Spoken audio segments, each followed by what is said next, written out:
We work. We learn. We grow. We lead. We love. We run. We the people. We have a choice to make. Fresh ideas for our future. Now's the time to keep pushing forward. So our kids have the future they deserve. We want leaders who work as hard as we do. To represent in a more meaningful way. People are marching, protesting, speaking out. To affect change, to improve outcomes. That's what we're fighting for. All of us have power. We must remain vigilant, and we will see progress. We're all in this together. We know what's at stake. That's why we stand together. We The people. Every corner of our country. One people. One nation. One America.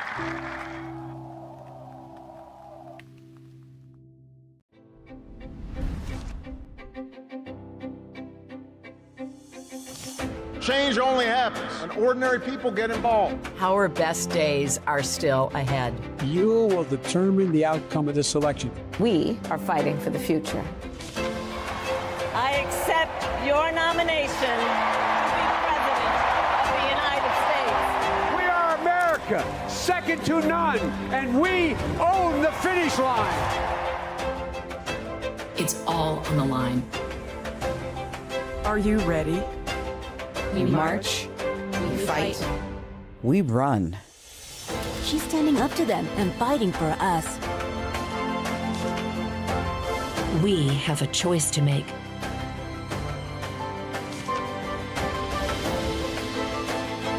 I know what it looks like to fight for freedom, and I'm not stopping now.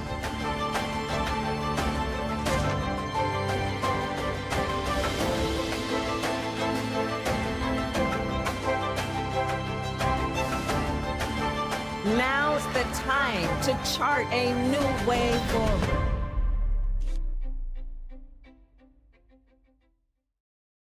Hello, and welcome to another episode of HardpinLabs Live, interactive space for creators, campaigns, and organizations who want to sharpen their storytelling and create content that really connects. Think of it as an open lab where we share what we've learned, trade best practices, and bring experts in who can help you push your content further. Remember, you can submit your questions anytime by going to hardpin.live, and we'll answer those as soon as they get into our queue. And we'd love for you to participate in our second screen experience by going to full.hardpin.live if you're on a browser, or event.hardpin.live if you're on mobile. And obviously, sign up to our community so you can get the newsletter when we go live next. That's at hardpin.com/signup. Without further ado, let me introduce our panelists, which is very much politically focused today, since we'll be talking a lot of campaign stuff and political logistics and process. Our returning champion, again, Sarah Koenigsberg is here, supervising producer with 15 plus years experience across media, docs, political advocacy. Since joining Hardpin, she's led projects for many of our high-profile clients, like I've mentioned before, ACLU, Emily's List, Vital Voices, and the Biden then Harris campaign. Tommy Holberg joins us today, supervising producer as well here at Hardpin. He's been making political ads for nearly a decade, leads a lot of our campaign work here internally at Hardpin, and is just a stand-up guy, both literally and in the sense that he sometimes does stand-up. And our first guest panelist, but also partner, is Patrick Brown. He comes to us with over 20 years of campaign experience, has managed campaigns across the country, worked at the D-Trip, led the federal campaigns department at Emily's List, and is currently a partner at Novel Messaging, our dear friend and partner company that we always love working with. Without further ado, I'd love to actually toss it to Patrick to tell us a little bit about what he does, and what Novel Messaging does, and why Hardpin is so excited about that partnership that we have with them, and being a fully integrated message media strategy partner. Yeah, thanks, Simon. Novel is a full service media and strategy agency focused on helping candidates and causes build holistic communications plans that include paid media and owned media, meaning everything from organic social media and creator and influencer partnerships to full suite television and digital advertising plans that are based on exactly where voters are and media consumption research that helps us make sure we're actually reaching people at the right time in the right place with the right message. Yeah, it's very exciting. Obviously, we do a ton of collaboration with Novel, and it really allows us to be an even more effective content creation partner with our end clients. And so we're always really excited about that, and really want to encourage folks that are looking for great content creation to be thinking about it in those terms. Like, what's the strategy? How are you sort of not just putting content out there, but understanding the impact of it, whether it's through social listening, whether it's through other tools, and then really thinking about that broader strategy across both, digital, but everything is digital now. So really, whether that's connected devices, connected TVs, social platforms, or legacy television, which is still a thing for now, at least. All right, without further ado, we're going to jump into our first question here. And this one comes to us from Carol. Carol asks, what are the critical things you need to do first in order to launch your campaign effectively? A launch strategy. Patrick, we do a lot of this work with candidates that come to the table. What are your thoughts on this question? Yeah, I mean, this is a really great question. And it's something that candidates at every level need to think about. Personally, I've probably launched more than 100 campaigns for Congress at this point. Wow. And yeah, I mean, it's been doing this for unfortunately a long time. And I think it's kind of everything, right? So I'm going to talk about a lot about some of the big picture strategy and storytelling in a minute, but I think some of the bigger pieces that people really need to think about when they're launching their campaign start with, and the candidate needs a logic and a reason for why they've decided to run for their office. When I was at Emily's List in particular, I really tried to help women who were ready to run for office think about what problems did they want to solve and what did they want to put their work into, and make sure, if someone really wants to make sure the potholes in front of their house are fixed, that doesn't mean they should run for Congress. It means they should really be thoughtful about where they can make the most impact. And so the first thing candidates need to think about is, why am I running for what office I'm running for? And then everything kind of flows downstream from there. So once you kind of get to that point, it's really about understanding who is our candidate and what story are they trying to tell. And so I think it's really important to think through the following things. Like, one, who is my network of support? And that kind of support falls into three buckets. One is, who are my personal friends and family that I can turn to in moments of stress, because running campaigns is incredibly difficult. Two, who can I look to help fund my campaign? Campaigns are expensive. Raising money is very hard. And making sure that you've thought through, like, how can I raise this money? Campaigns for Congress are running in the $5 to $10 million range now, and that's a lot of work to raise that money. Making sure that you've thought through whether it's your friends and family network, whether it's your alumni networks, really thinking through, like, how do you build that coalition? And then the last is who are my voters? Like, at the end of the day, I used to give campaign manager trainings all the time. And one of the biggest things I always told campaign managers, you need to remember, every election is actually about the voters that are going to be casting their ballots. And so thinking through, who do I need to talk to? Who is my coalition of voters, whether they're people I already have or whether they're people I need to bring into coalition? Who are they? And how does my story connect with them? And that's really the big piece that needs to get figured out before you start deciding, do I need a launch video? If I need a launch video, what does it look like? What am I going to do with it? What's its end goal? And really making sure you put all those pieces together. Because as far as I'm concerned, if you're doing something that doesn't have an end goal of generating revenue for the campaign or votes for your coalition, it's not something worth spending your time or money on. Yeah, I was gonna ask about that. Like, from your perspective and given your experience, like, what does a successful launch look like then? Does it look like you raised a bunch of money? Does it look like you got a lot of, like, organic reach and visibility? Like how would you generally define like a successful launch for a campaign that's on like a congressional level?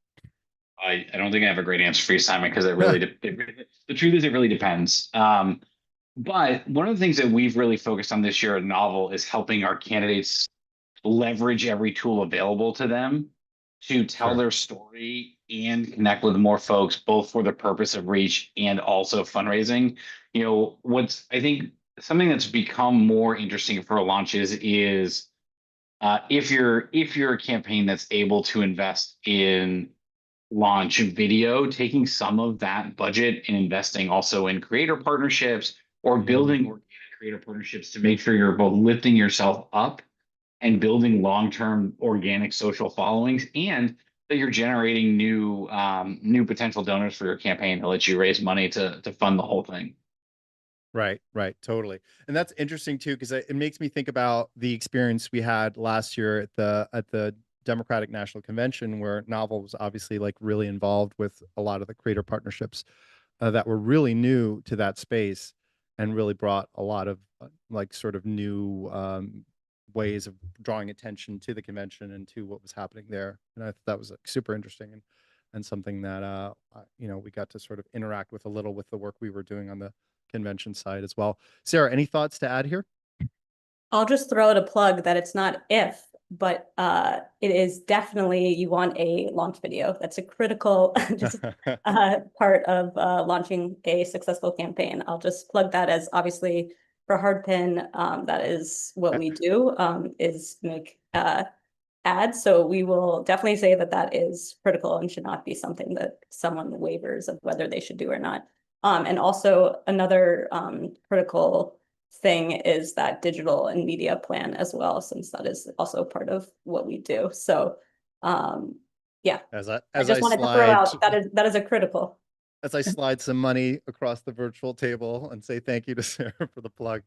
But definitely in terms of critical though, like, I mean, Patrick mentioned organic too. Like, I think depending on, if there isn't enough money for that paid advertisement, that organic social media, organic ways of getting out content is like, I mean, that used to not even exist for candidates. So it's huge that just posting organically and not even putting money behind it. Yeah, and I think Sarah's got a really good point. I mean, I've been doing campaigns since we were knocking on packets that where we hand cut maps off paper. And I really think it's important for folks to understand that like all of the new tools available are just new ways of doing things we've been doing for a long time, organizing supporters, building support, and asking people to take action online and offline is no different than knocking on their door. It's everything has to be a yes and approach to building a campaign nowadays.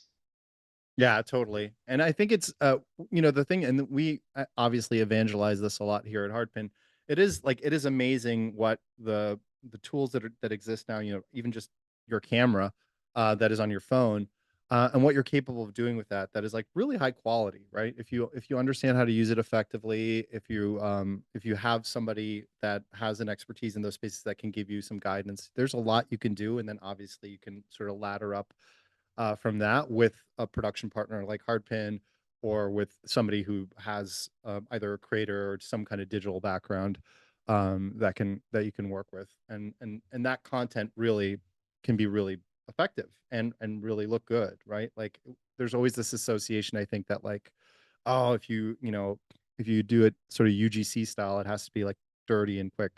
I think that can be true and that can still work at times, but like it doesn't take a ton to sort of like figure out how to add some production value, either by improve, we talked about audio last week or last show, and then like how you use the camera effectively. So definitely a lot to think about there, and obviously something that we love talking about. All right, that was a great question. Thank you again. The next one, keeping things moving here. This one comes to us from JP. What advice would you give to a small campaign or two small campaigns for how to invest in digital? Another great question. I'm gonna shoot this one right to Patrick again. I feel like you can tee us off here. Yeah, I mean, I think I think this goes right back to what I was just saying. First and foremost, like no campaign is too small to be thinking about reaching people online. Right. And more, it's going to be the fastest, most affordable way for campaigns to connect with folks. And I do think, whether it is building an organic online presence or running ads on, on meta properties or building a full scale digital advertising program, it's an accessible way to where people are. And it's something small campaigns can do. You don't need to have, you know, millions and millions of dollars to build an effective campaign, especially in some of these smaller districts. They can be, I've seen like $10,000 of advertising fundamentally change the outcome of a race in some of these small campaigns because that's just where you're able to be. Yeah, totally. Sarah, anything to add there as well? I was just gonna sort of repeat what I said previously about organic social, just for smaller campaigns that have, less resources, especially to start. Investing in social and organic social is just a free way to start posting about your candidate and getting their story out. So, there's endless and continues to be more platforms that continue to develop. So, whether it's TikTok or Instagram or X or Blue Sky or Threads, or, you can start trying to, get the candidate's message out.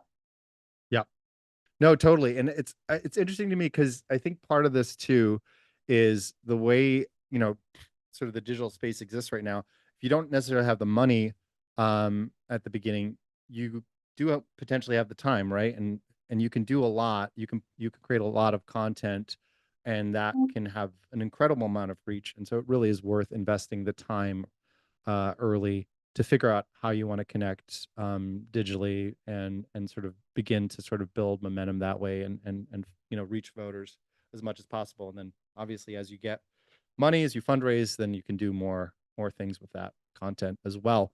Tommy, I want to pull you into this a little bit because I know you've had a ton of experience, with us, with some of our clients, trying to sort of come up with like scrappy solutions where the budgets aren't necessarily there in the early stages.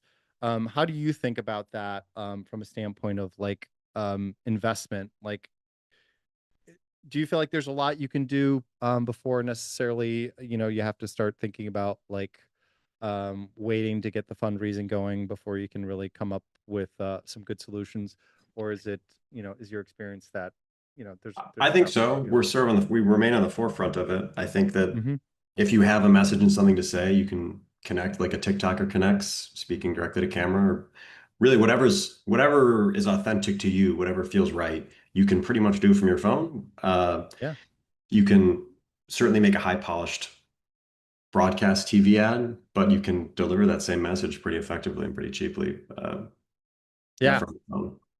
No, it's true. And it's funny. I hate, I hate bringing up in this context, but like, people always like to talk about like, oh, like the, Mamdani effect of this and that. I think that ultimately, like one of the reasons he is so effective beyond like obviously having really good strategy and really good content is like, it is authentic to him. It is, it represents who he is as a person. And so I think it really has had a powerful effect on people that have connected with it.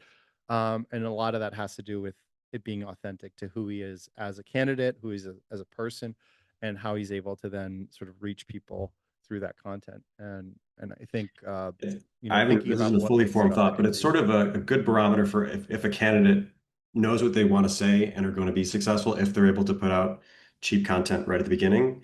Because you could wait until you've raised all the money to do your media buy way later on. But if right when you start, you don't know what you want to say or why you're doing this, then why are you doing it at all? Like, if you can't, if you are in so bare bones a situation where it's just you and a phone and you can't articulate what you're doing here, why you should be in Congress, then I don't know. Yeah. Well, that goes back to what Patrick said originally, right?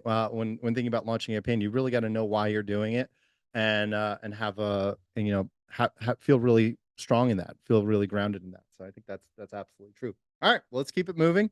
Next question comes to us from Paul. Do TV ads matter anymore? I believe that's what it means. That there's an extra D in there, but that's probably a typo. Patrick, you want to tee us off on this one as well? I know you've got a ton of TV experience. Does it still matter? Hot take. Yes. Ooh, spicy. TV ads matter. They are, I mean, they're, first of all, I think there's a couple of things you need to think about. One is when I assume this question really means, do broadcast television ads that we have run forever and ever and ever matter anymore? And the answer to that question is yes. But I think the more interesting question is what really is a TV ad anymore? Because at the end of the day, I think what we're really talking about is what is a high quality ad placement that runs on a large screen that forces a viewer to consume the ad with the sound on. And that's anything from an ad that runs on CBS during an NFL game to an ad that runs on a YouTube TV live streamed event or recorded DVR event that someone's watching later. And so yes, broadcast events still matter. There are still events that bring us all together and put eyeballs on television sets all at the same time, whether it is high profile live sports events, whether it is a big a big moment in the news or culture. And there are still people who have, regular connection to cable or broadcast news. But more importantly, it's understanding that people are consuming the same kinds of entertainment in different ways. And so making sure that you think through what are all of the different ways that people are getting their TV nowadays. I just think it's critical to be in those spaces. And it might mean buying media in a different way, but it doesn't mean changing the way you're building smart, thoughtful, creative ads to connect with folks. Yeah, totally. I think about this a lot from the standpoint of I remember in the early days of me working in campaigns, this sort of oh, the digital folks sit at the kids table and, sort of the legacy media folks sit at the big table. And now it's much more that everybody sits at the digital table and it's just a part of that pie. And so when you say, Patrick, when you say all of the above, it just means that, TV is part of a really important part of all of the above. And that has to be part of how you think about reaching people. I had an interesting interaction with my dad the other day, and who is currently red pilled, and a lot of that actually comes from AM radio. So that's even still a thing for some people, which is always fun to discover. But yeah, so it is. I think you have to really be creative and think about all of the things. Sarah, any thoughts there? Maybe not on AM radio, but anything else we were talking I about? just was laughing that you were I wonder if your dad's going to tune in, that you just gave him called him out on He does have a relatively modern iPhone now. He had a iPhone 2 up until about 2 years ago. But yeah, he does not spend a lot of time online, luckily. Yeah, I really like what you said, Patrick, about what even is a TV ad anymore. So yeah, I mean, high quality ad that can be across, for example, like YouTube TV or on streaming platforms, that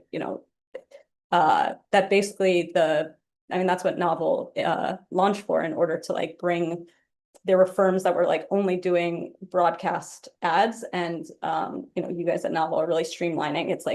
It's not just me sitting on the couch and turning on the TV and I'm on cable. You're making ads that then I'm watching on my computer, I'm watching on my phone. When I I sometimes watch Netflix even from my phone. Obviously, all these streaming platforms have apps as well, and I don't pay for the expensive subscription, so I get a lot of ads. So I feel like when I watch Peacock, I get 10 minutes of ads sometimes. But well, another place too, and this is a conversation we've been having with a lot of our clients, is I think people are missing. I don't know the last time that you bought a television or that you updated your television's firmware, but basically when you turn your TV on now, it just starts playing connected television. It's right there. There are free apps that are ad supported, that have high viewership, that are or they really are changing the game. You know, all the people who might never have gotten a subscription to a streaming platform are now on them, and it's changing the way everyone's consuming television. I think it's really something, you know, fast or free ad supported streaming TV is something that you know, really is really something that is being incredibly impactful. And not to curveball this question at the end here, but I'm just curious, Patrick, if you have a thought. Is there anything, you know, when we're talking about this, you know, more like TV ads as a thing, is there anything to think about from a standpoint of like measurables and metrics, like in how you think about like TV versus, you know, digital buys? Like, do you get, you know, is the data, you know, different? Is it equal? Is it, you know, do you have to read it differently? How much time do we have for this one? As So, much time as you need. We're live online, baby. The truth, Simon, is that it's different ad placement by ad placement. Not even media market by media market.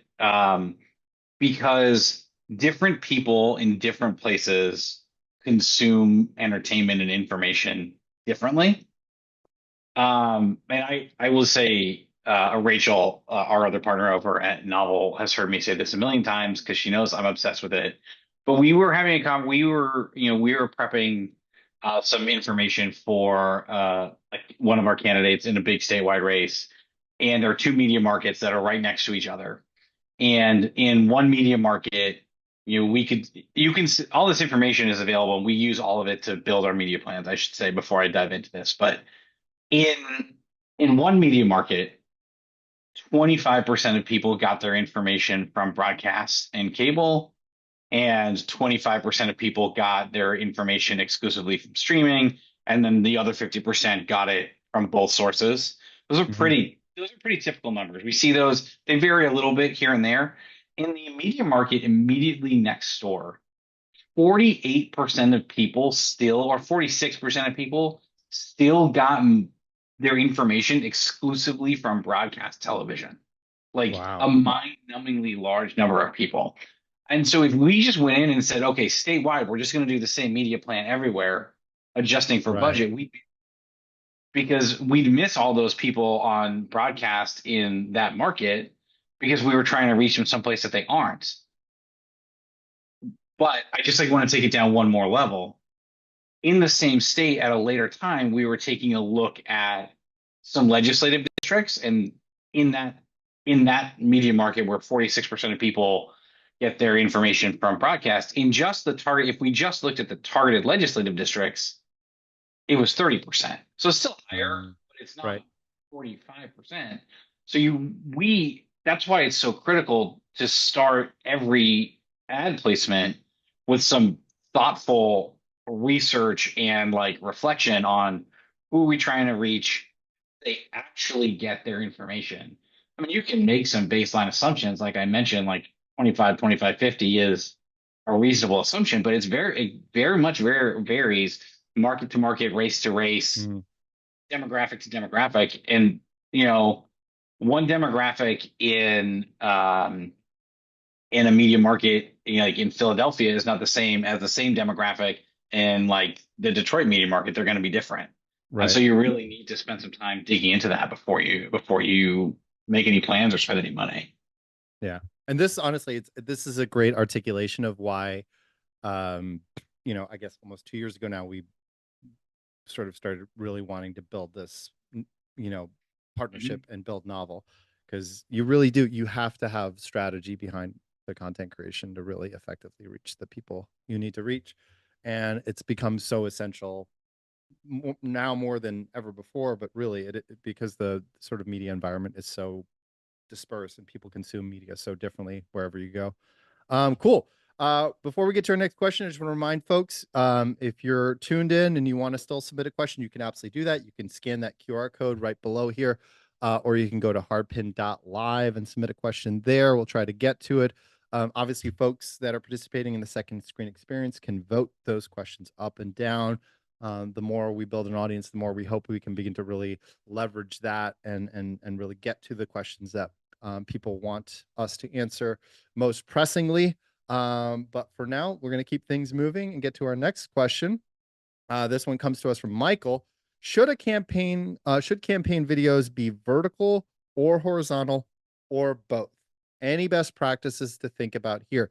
Sarah, you've got a bunch of experience here. You're one of our most digitally savvy people. What are your thoughts on that question? Yes, yes, yes. They should be both.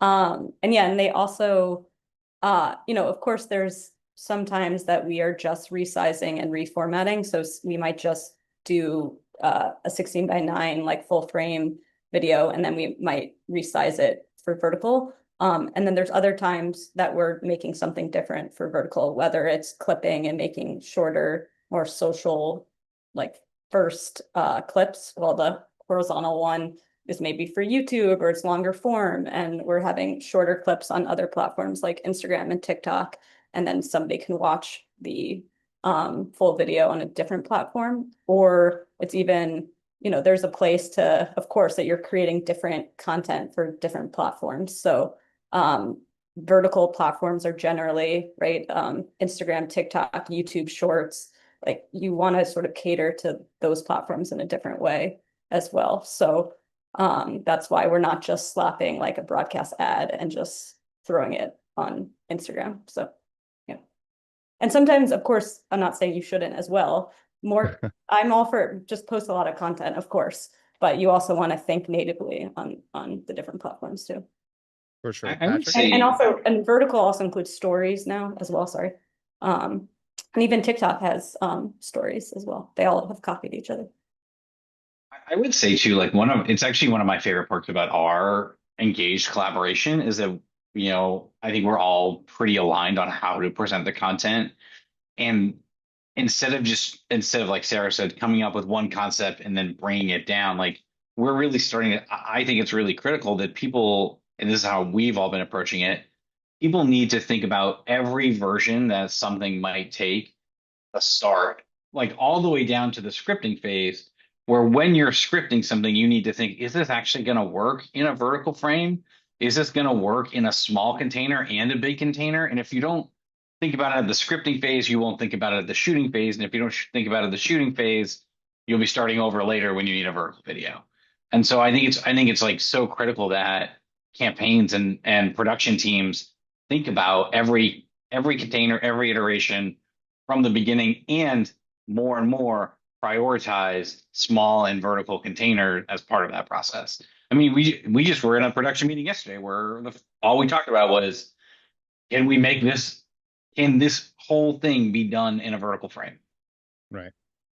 I'm thinking about the filming of it all. We're now so focused on filming for 9:16 and all the traditional political setups that you'd imagine, shaking constituent's hand, hugging, group of people, a town hall. It doesn't all cleanly fit into a 9:16 the way it used to when you just were filming for TV. So you really want to be filming kind of two shots if you've got a good setup, one for 9:16, one for the full frame, or else neither one feels quite optimized for the medium.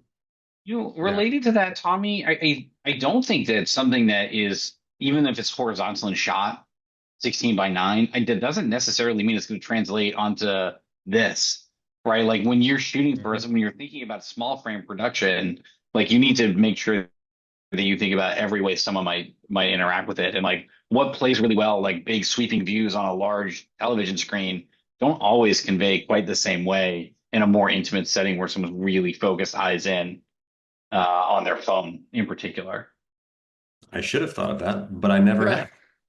There you go. Also, not to sort of curveball this one a little here either, but I thought it was interesting that, like, I think this was like 2 or 3 weeks ago, there was like a trend, maybe it was longer ago, for a while, especially on TikTok, to like do like almost like pano shots that were like super like widescreen, and people were like posting versions of it, but it definitely wasn't a trend that stuck around very long, it seems. And I think in part it is because it doesn't really lean into how you consume that on a mobile device.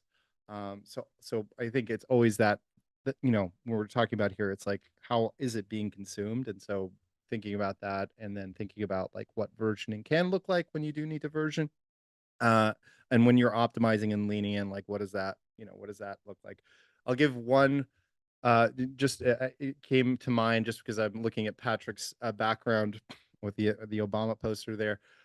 One thing we did when I was part of the digital team in 2012, that was like a solution that is a terrible solution, but at the time felt like a way to solve for creating some digital content for something we were shooting content for something bigger, or more legacy based. And that was literally we were going following Obama around different campaign events and shooting sort of behind the scenes, and they wanted some quick turn digital content for that. So the solution was we were shooting on these sort of Sony EX3s. We mounted our phones on top of the camera, and we're doing a double record so that we could get phone quality content. And this is 2012, mind you, while we were shooting this like higher quality content on the X3s. And somehow that felt like a really creative, smart way to capture digital first content at the time. But like in hindsight, it was like, what was the point? We should just use the better footage from the EX3 and like sort of down convert it to the thing that we want to use it for digital. But that was like, at the time, it was like, oh yeah, let's mount our camera. Our phone on our camera. That'll be a great idea. Early days of digital. So, a lot of innovating that went right and a lot of innovating that went wrong. I have seen people still do that though. I was at an event, I think it was for ACLU, or I can't remember. It was one of our clients, and there was somebody else there that was like media or something, and he was holding both a phone and his camera at the same time. It was very impressive because they wanted both to get phone footage. Was it phone footage, or were they doing it so they could be live and record high quality footage? Sometimes people do the live stream on a phone. I've seen that. that. Recording. Yeah. But and I actually have sort seen sometimes. But yeah, usually nowadays you have separate people. So to be honest, like for campaigns, you're always, every campaign I've been on, there's always high quality footage, professional cameras, and somebody capturing phone footage. Capturing that phone footage is like doing it separately is important too for separate platforms and things purposes. Well, and just to go back to what you said a minute ago, Simon, about like in 2012, like just it'd be better to grab the nice footage from the nice camera. Like that's not how social platforms work. Like sometimes you want footage that not only looks like it was filmed on a phone, but was filmed on a phone, because it's going to match the organic user experience much better. And so I do think it's like Sarah said, like when iPhones and phone cameras should show up first, and then if you can also afford a professional camera second, like that's like a great way to do it. But you should definitely make sure, especially when you're in events and live spaces, that you should have phones just as readily available, if not more prevalent than other cameras. Yeah. This burns my soul so much, and I'm I feel like I'm the grandpa here telling like old war stories, but one of my jobs pre getting into politics, when I was still working at MTV, which some people who are over 30 might remember was a thing, but I literally had a job where they were trying to lean into like people, it was like early days of creators, I guess, to a degree, but basically people commenting on music videos, and they were asking for people to submit clips online to then put that sort of picture in picture while the video was playing, the music video was playing. And the content was so terrible that they got from real people that they hired me to record fake UGC of people commenting on music videos that I had to shoot in conference rooms at buildings in New York City with like people that they brought in that they casted. And we had to put posters of bands on the wall in these conference rooms to make it look like somebody's home. And I was like, I don't know how I'm going to put this on my resume. I'm literally being hired to make footage look worse than what I'm capable of, but better than what the person at home is capable of. And, flash forward 15 years, and now, people are so much more capable with their phones and their home gear. So that is no longer a thing where you need to fake UGC content. We do have a lot of follow-up close it down. questions about the conference room bedrooms, but we'll save that for another time. Yeah, that can be another episode about how to create fake content for your campaign. Not using AI. Just kidding. Cool. Well, I think let's try to get a couple more questions in here. We're already 30 plus minutes into this, so we'll try to get a couple more and then we'll sort of wrap out. And again, thank you for everybody that's tuning in right now. Appreciate the questions and the sort of connection that we're making, and the panelists, obviously, thank you for continuing to endure these questions and my crazy follow-ups. The next question comes to us from Dan. Dan asks, what do you look for when you're making spots for a candidate? And Tommy, you want to take this one first? I can start it off. The ingredients you need to start making ads are your target audience, your messaging, and your call to action. So that's pretty self-explanatory. And then if you're working for an IE and you can't coordinate with the candidate, or if you can, well, I'll start with there. If you're working for an IE, it's helpful to speak in the voice of the candidate. So read everything they've written, watch all the videos, listen to their audiobook if possible. Because you want, first of all, do no harm. So when you're working on the IE side, do no harm. And then you want to assist the campaign without actually coordinating with them. So you want to make it seem as if the campaign made it, even though you're making it. And on the candidate side, again, you want to figure out who this person is. What I say is like, I like to figure out what I love about this person, then put it on TV. You want, and what they need to have is they got to be compelling, but they also need a message. So like we were talking about earlier, what are you trying to say? Because if you can't articulate that, it's gonna be really hard to convince people on TV that you should be in office. Patrick, what do you think? I mean, I think that's exactly the right starting point, Tommy. I think the other piece too, and I talked about this a little bit at the launch, is like understanding, when it comes to understanding your audience, I do think you need to make sure that you're thinking both about who those people are, but also what resonates with them about you or about your candidate. And I think for us, the way that we've always done that is thinking through those compelling stories and looking for ways to, thinking about ways to tell that story that are visually interesting and will captivate people.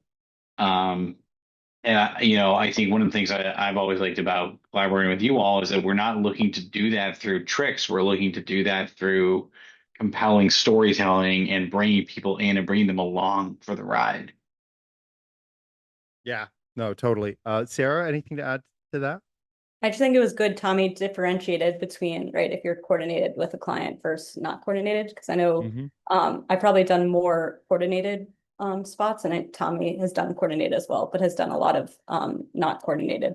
And so in terms of obviously if you're making it directly with the candidate, you're able to, right, we also want to bank in like really great B-roll that we can utilize, and we're filming with them. And if you're on the not coordinated side, you still need that B-roll, but the campaign generator will like upload to YouTube, hoping like AI or the IE, is able to grab it and utilize as well.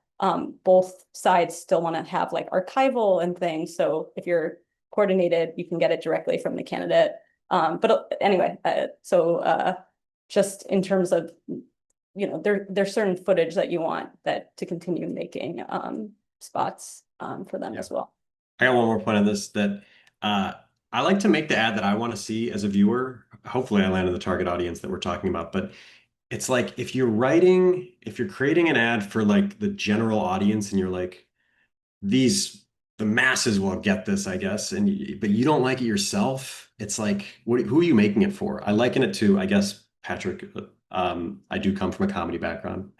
And when we make these comedy things, you knew it was going to work in a show if it was making you and all your friends laugh. If you were sitting around and going, I don't think it's funny, but these idiots will think it's funny, that never works. So yeah, I like to make the ad that I think is going to affect me. And I'm like, oh, that's really good. That's great. I like it.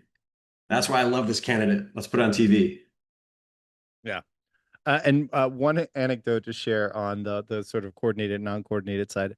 I remember there was a funny moment. I think this is back in, I want to say it's 2012. Maybe it was the midterm after that. But there was some Republican candidate who put all of their like B-roll footage on YouTube, like in these on like as clips, so that the sort of they could give that footage to the IE side in a way that like was easy for them to just grab and use.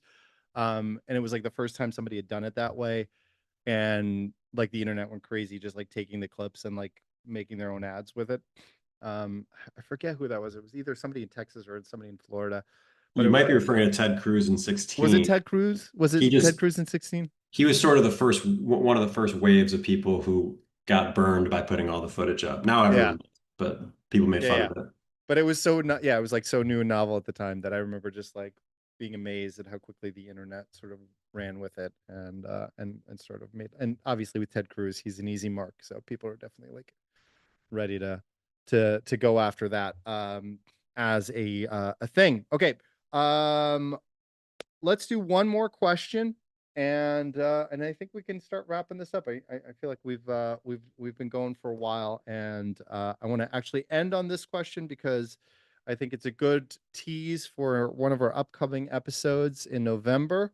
And will be something we'll talk about a bunch more. This question comes to us from Sam. How are you thinking about the impact of AI on campaigns? Are launch videos going to start being generated by apps like Sora? That's a great question. I don't think Sora is going to be replacing sort of launch videos or campaign content from candidates anytime soon. I think there's applications there, but I think at the end of the day, what you're attempting to do with a launch video with content that a candidate's creating is creating an authentic connection between that person, their vision, what they believe in, and sort of the voters that they want to reach. I don't think creating a Sora video of that would be beneficial to that campaign or candidate in any way. It would be quite inauthentic. So no, but I do think there's lots of ways that we can think about AI as a tool to help campaigns amplify what they're doing. And it's been interesting to see that continue to sort of evolve very quickly. A number of spaces. Sarah, curious what your thoughts are here. Well, I will just shout out that our current president uses AI videos that a is lot. True, and a great example for the kind of person. Well, the large amounts of poop that was, if you saw that one, where it's being dropped on American cities. I think at least when you watch that, you're like, okay, that's not real. That's clearly AI. But yeah, I'll say with Sora, I mean, it's like the current face of Sora is Jake Paul, who's like came up as a big YouTuber, just because he gave permission to use his likeness. And so obviously, like, people cannot be replicated in that unless as like real people, unless they sign off on it. So he gave permission, and they are hilarious. Like all the different, like now Jake Paul's, if you open TikTok and you somehow get that on your feed, I mean, it's every type of iteration of him. So it's doubtful to me that candidates would like sign off on being able to, okay, you can make use my face and just create anything, because that would be a bad liability for candidates, because then people can do really probably sketchy stuff with their likeness. Right. And but yeah, I mean, so yeah, I don't think people are going to use their faces to replicate, but obviously who knows. I think they will. I don't think in the way that I don't think they'll load it into Sora, but to this question's point, will our launch videos going to start being created by apps like Sora? I don't think launch videos. I think that's where you put your candidate, that's where you put your money or whatever, but AI will be great for high volume. So just like use me and A/B test it and send it everywhere and make a million, like thousands of ads. The Brad Parscale and the Trump campaign, the scale at which they did digital last time will be magnified by AI. And also, hot take coming. Yes, we need a spicy take here to close out the show. Let's do it. I watched the ad. I think it was a Trump 2024 primary ad against Ron DeSantis, where Ron DeSantis is saying, "I like road meat," and it was, do you know what I'm talking about? He's like, "I eat at gas stations. I like road meat. I eat roadkill." It was just so funny. It was clearly AI, but I thought to myself, "Oh, to be an unscrupulous Republican ad maker, like right." I don't want to enter a mutually assured destruction phase of politics where we're both creating AI slop and disinformation. But oh, it could be so fun. AI, I want to correct myself. AI is definitely going to be used. Soro is definitely going to be used. I'm just saying, and is already. I'm just saying, not using their faces. Right. I mean, I think, Yeah. but people definitely use AI for audio and stuff. I would say, I feel like that people. I mean, I'm sure some candidates will, but I think that that's getting in terrain that may be costly to the campaign. That some voters wouldn't. In the attention economy, Sarah, Yeah. I'm light pushback. In the attention economy, I feel like if I'm a 35-year-old guy, I've got no name recognition. If I want to run for Congress and upset my congressman, and I'm just going for it, use my likeness. Send But my. then I'm gonna put you. Sorrel, you can literally do anything. I could put you like, in an illegal situation, like no press is bad press. Robbing a bank or something, and like people would bring it. I'm running for Congress, Sarah. Sora, use my likeness. Let's go. They're going to be like, Tommy robbed a bank, or like you. I will just get that name out there. Make sure the name's on there. Actually, some people might like the Tommy robbed a bank video. I'll watch it all day. Yeah. Okay. Also, that might earn you some voters too. I don't know if you've been exposed to the like frumpy JD Vance with curly hair that does extreme things like mountain climbing and like parkour. But that's like like just a fascinating rabbit hole to go down. But I think what I would say about this is, so there is the first thing that Sarah mentioned, which I think is absolutely true from this, and we've talked about this in our audio episode last week, and Russ did that demo where, man, you're never going to have audio issues again. You're going to be able to clean up your candidate's audio no matter how bad the environment is. And so I think things like that will really help elevate content in a way that is not sort of out of step with still being authentic and still being all the things you want it to be. But it will just like enhance your ability to sort of clean up and fix things that you're trying to do, where again, if you're working in an environment that is challenging, you can sort of solve for those things in post-production AI tools more effectively.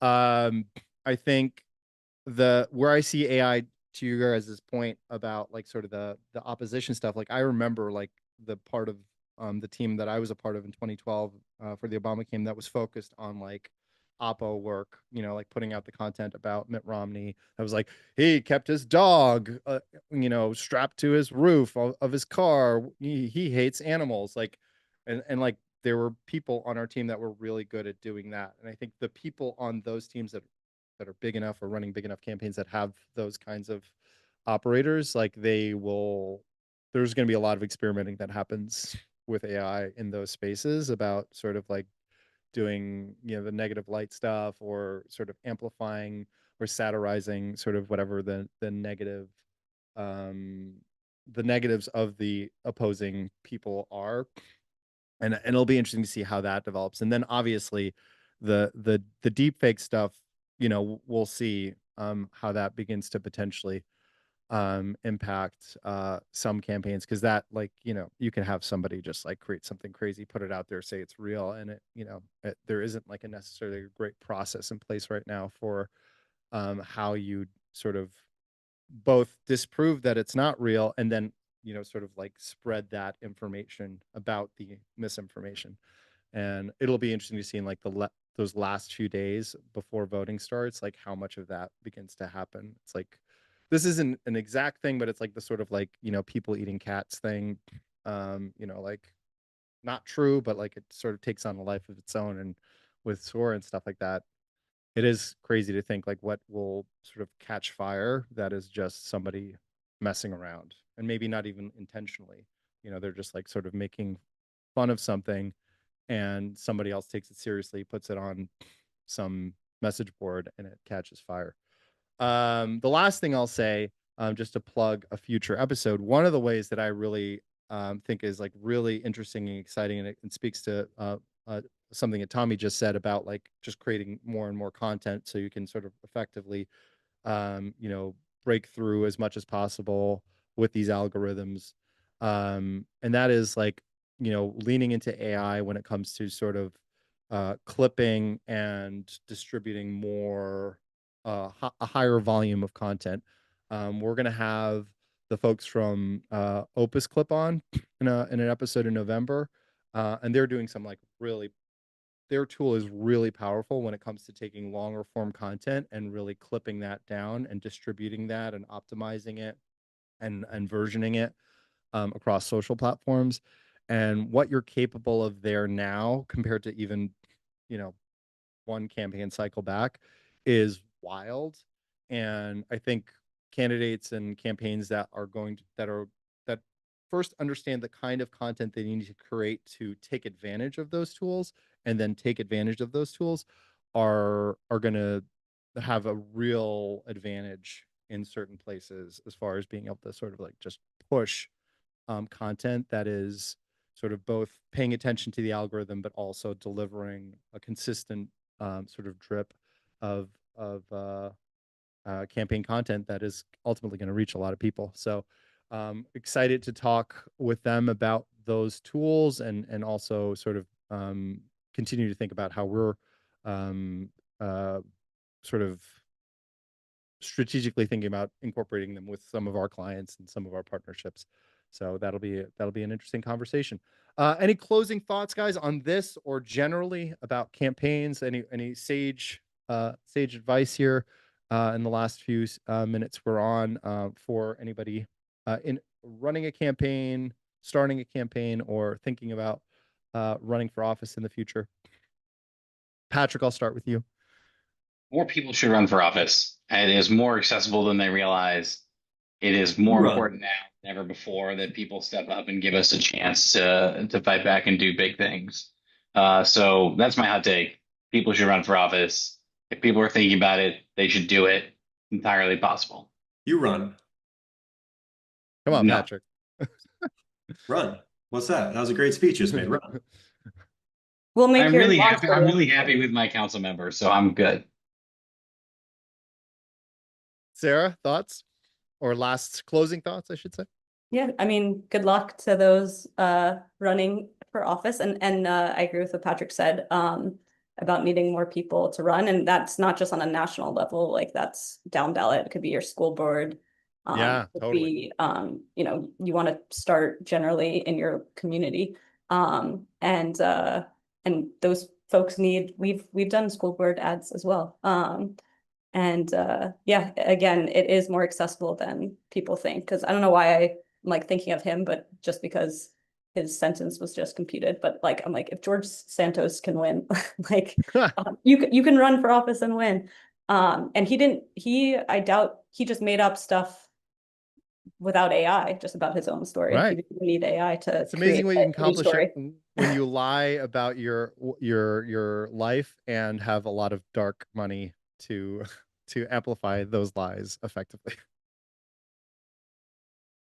Tommy, anything here at the end? Yeah. I don't know much about anything, but from a message standpoint, if I'm somewhat of a political messenger and I'm a voter, the advice I would give is run a campaign that's authentic to you. Everyone is going to say follow Mandani, and they're going to say don't do what Kamala did last time because she lost, but do a bunch of podcasts, but don't do this. But like, do what works for you. If you swear, swear. If you don't force it. Everyone wants to end their launch video right now by saying let's effing go. But this, I don't know if we can swear on this. I didn't say it, but you know what I'm saying. But it doesn't work for everybody. And if you're not good in a long form podcast thing, don't do them. Like, do what works for you. if you have passion, if you have a message, if you really want to do the job, that'll be enough. And figure out a way that is authentic to you to say that to the world, and we can help.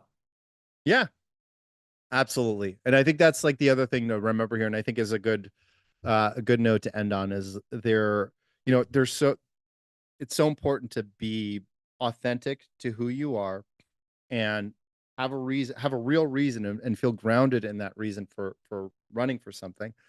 But then also know that there's like tons of resources out there, right? There are people, experts, folks that you can connect with and that can help you figure that out.